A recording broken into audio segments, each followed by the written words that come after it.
سلام کسان عزیز. حدیث پیغمبر هم در اومد. از این موجه حدیث روایت شده است که از همه فرصتی زوری خوب برای روزادار از پس از نماز بامداد، پس از اون که نیاز میکنید از برآمدن افتاب تا نشستن افتاب وقتی دعا کنی انشاءالله. برای چی؟ وقتی می گشنگی در آدم بسیار چیز میخواد کو آرزو میکنه خدا من خیلی میخوام وقتی روزا میکشه میخره فراموش میکنه بعد که دعا کنه چیکار بعد میخریم با قصه طبق شویی بعد مثلا نماز تراویح بخونن خاصه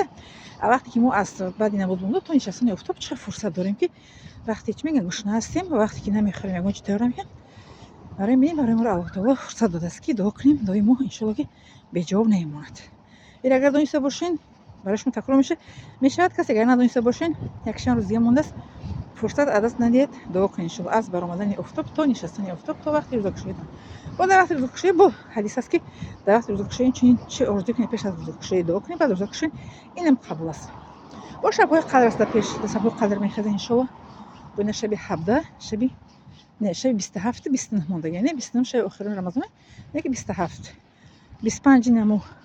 خستیم هم خسته 15 27 مونده 29 شب قدر به شما مونده 26 هم بخزین 28 هم بخزین خوب 26 27 28 سر افتاد دیگه مونده سر خب میاد دارم شما الله تعالی شما روزی باشد.